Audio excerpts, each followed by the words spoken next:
श्री वल्लभाधीश की जय। श्री गुसाई जी परम दयाल की जय। श्याम सुंदर श्री अमने महाराणी की जय। श्री हरिराय महाप्रभु की जय। गोकुल नाथ की जय। આપણે ગોપી ગીત વિશે રસપાન કરીએ છીએ. તેમાં 15મો શ્લોક આવે છે.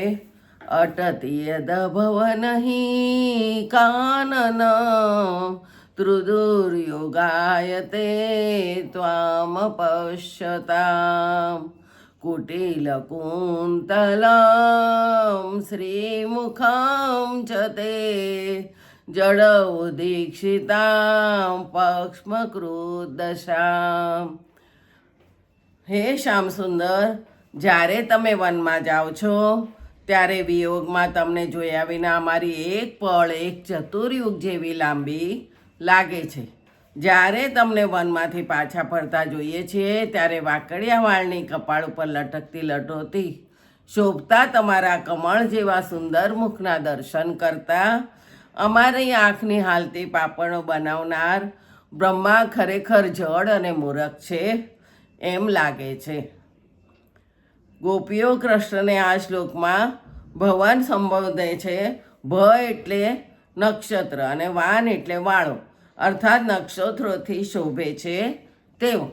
નક્ષત્રો સ્વયં પ્રકાશિત નથી, તે ચંદ્રમાના પ્રકાશથી પ્રકાશે છે. અર્થાત ચંદ્રમાના પ્રકાશ વડે પ્રકાશતા નક્ષત્રો જેવા શ્યામ અને ચંદ્રમા જેવું જેનું મુખ સુંદર છે તે શ્યામ સુંદર. અહીં કાનનમ યદ અટતી.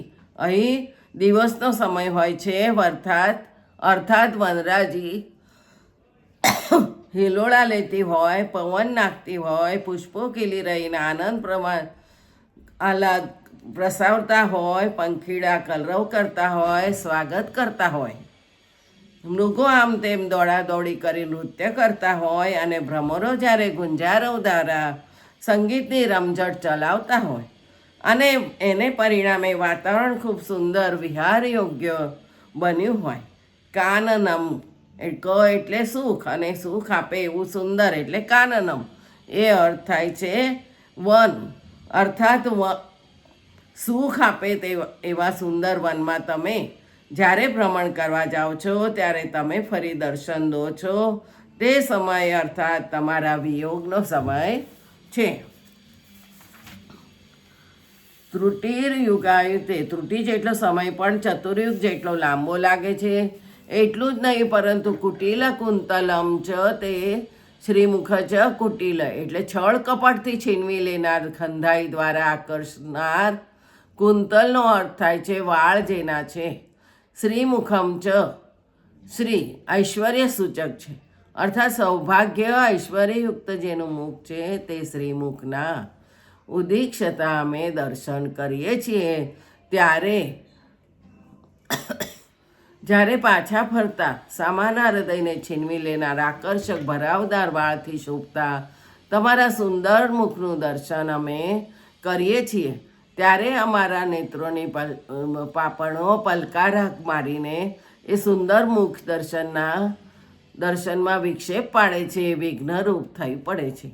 ત્યારે અમને એમ લાગે છે કે અમારી પાપણો બનાવનાર બ્રહ્મદેવ ખરેખર જડ અર્થાત મૂર્ખ હોય એમ લાગે છે, કારણ કે એણે અમારી પાપણોને જડ સ્થિર બનાવી દીધી હોત તો કેટલું સારું થાય કે જેથી દર્શનમાં વિક્ષેપ તો ન પડત.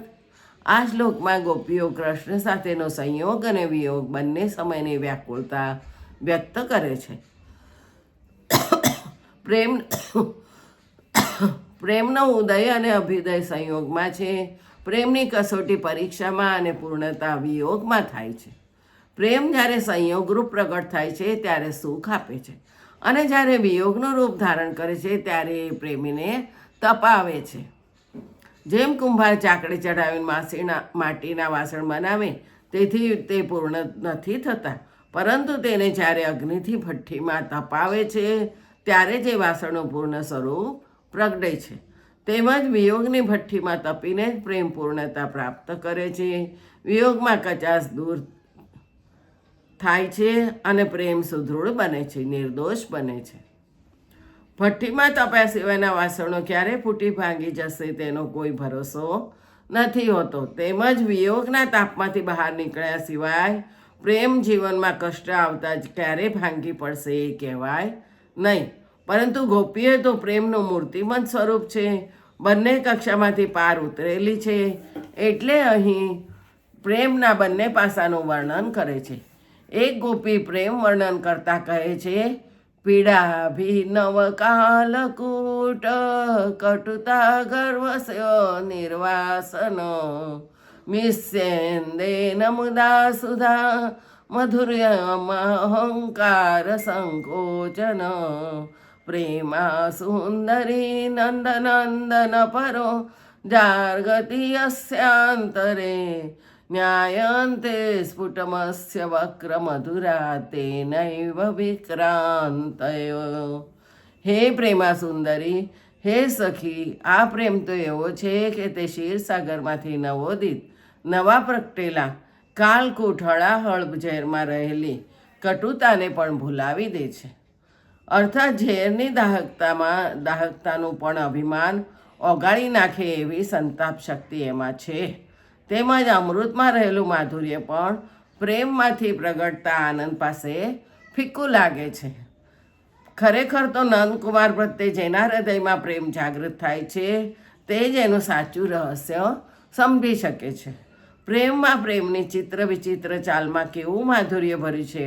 માટે તો કહ્યું છે કે પ્રેમ કી ચાલ નિરાલી પ્યાલી ભરે ન ખાલી હોય. અર્થાત પ્રેમની ચાલ તો બધાથી નિરાળી છે, એ પ્યાલી કદી ભરાતી નથી કે કદી ખાલી થતી નથી. પ્રેમમાં તૃષા કદી મટતી નથી અને નિરાશા કદી આવતી નથી.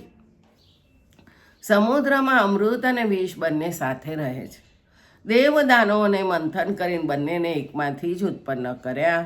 તેમ ગોપીઓ કૃષ્ણ સમુદ્રનું મંથન કરીને એમાંથી સંયોગ માધુર્ય અને વિયોગ સંતાપ બંને પ્રગટ કરે છે.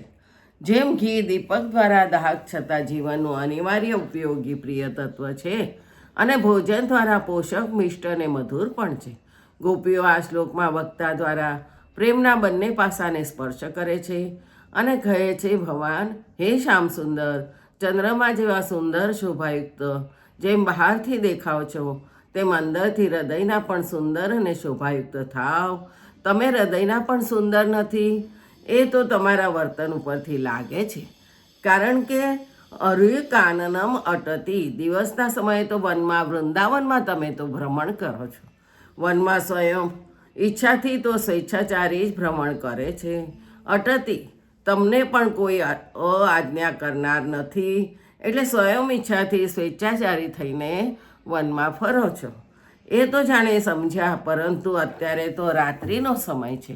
રાત્રિના સમયે વનમાં બિહામણું વાતાવરણ હોય છે. નિશાચર જ આ પ્રમાણે વનમાં રાત્રે ફરે છે. વન પણ કેટલું બિહામણું હોય, તમારા માટે અમને ચિંતા થાય છે. અને યદતામ પશ્યતામ, જ્યારે તમારા દર્શનની આતુરતાથી રાહ જોઈએ છીએ, તમને જોવા માટે વલખા મારીએ છીએ, ત્યારે ત્રુટિયુગાયતે, આવી રાત્રિએ અમારી એક એક પળ એક ચતુર્યુગ જેટલી લાંબી લાગે છે. ગોપીઓની દ્રષ્ટિએ એક ત્રુટિ એટલે 4 અબજ અને 32 કરોડ વર્ષ થાય છે. હે શ્યામ, તમારા વિયોગમાં અમારો ખૂબ થોડો સમય પણ ખૂબ લાંબો લાગે છે અને ત્યાં સુધી દર્શન આતુર હૃદય તપ્યા જ કરે છે. અને અમારી દશા તો એવી છે કે તે કુટિલ કુંતલમ શ્રીમુખમ ચ, કપાળ ઉપર લટકતી લટોવાળું ભરાવદાર વાંકડિયા વાળવાળું સામાના હૃદયને છીનવી લે તેવું તમારું શોભાયુક્ત સુંદર મુખ કમલ અમારી નજરે પડે છે. ત્યારે અમારી નજરે જળ સ્થિર બનાવી દેવા ઈચ્છીએ છીએ. સ્થિર દ્રષ્ટિએ કીટસે તમારું શ્રીમુખ જોવા મથીએ છીએ. પરંતુ અમારું એક અમભાગ્ય છે કે દશા પદ્મકૃત, અમારા નેત્રો પાપણોને કારણે ઉઘાડમીટ થયા કરે છે. અર્થાત અમારી પાપણો વારંવાર હાલ્યા કરે છે અને ઉદીક્ષતામ શ્રીમુખમ પક્ષકૃદતે જડહ, તમારા શ્રીમુખનું દર્શન કરતાં વિક્ષેપ થયા કરે છે. આથી પણ હૃદય સંતાપ અનુભવે છે અને ત્યારે લાગે છે કે પદ્મકૃદ, આ પાપડોને હાલતી બનાવનારો બ્રહ્મા ખરેખર જળ છે, અર્થાત મૂરખ છે. ગોપીઓ અને પાપડો પણ દર્શન કરવા માટે આડે આવે છે, તો કે છે આ બ્રહ્મા કેવા છે કે આવી પાપડો બનાવી છે, એના કરતાં ન બનાવી હોત તો અમને શ્રી કૃષ્ણના દર્શન સતત કર્યા હોત. શ્રીમુખનું દર્શન કરતાં વિક્ષેપ થયા કરે છે એવી આ પાપણો છે. પણ હૃદય સંતાપ અનુભવે છે ત્યારે લાગે છે કે પાપડોને હાલતી બનાવનારો બ્રહ્મ પણ ખરેખર મૂરખ છે. શામ અમારા હૃદયની વ્યાકુળતાને તમે જાણો છો? અમને વિયોગમાં એક પળ પણ યુગો જેવડી લાંબી લાગે છે, અને જ્યારે તમારા શ્રીમુખનું દર્શન કરવા વારો આવે છે ત્યારે આંખની પાપડ મીચાવા હાલના જેટલા સમય પણ અસહ્ય થઈ પડે છે, ત્યારે એમને લાગે છે કે હાલતી પાપડોને કાતરથી કાપી નાખી જળ સ્થિર પથ્થરના પૂતળાને હોય છે તેવી બનાવી દે તો કેવું સારું. આમ તમે તમારા ચંદ્રમા જેવા સુંદર શ્રીમુખના દર્શન માટે આટલા બધા વ્યાકુળ હોઈએ છીએ, ત્યારે તમે આવી રાત્રિએ આવા વનમાં અમારી આવી હાલત કરો તે તમને શોભે છે? ગોપીઓ કૃષ્ણને એમ કહે છે કે તમે આવી અમારી હાલત કરો છો તો તમને શોભે છે? અમને તો વિયોગમાં વિરહ દુઃખ અને સંયોગમાં પણ આંખના પલકારાનું દુઃખ, દિવસે દુઃખ રાત્રે દુઃખ. શ્યામ સુંદર, તમે કહેવાઓ છો સુખ સ્વરૂપ અને આપ છો દુઃખ ને દુઃખ, પણ તમે જાણો છો કે કોણે આટલા બધા રેબાઓ છો? આજે આ 15મો શ્લોક અહીંયા પૂરો થાય છે. આવતીકાલે 16મો શ્લોક લઈશું. જય શ્રી ગોખલેશ.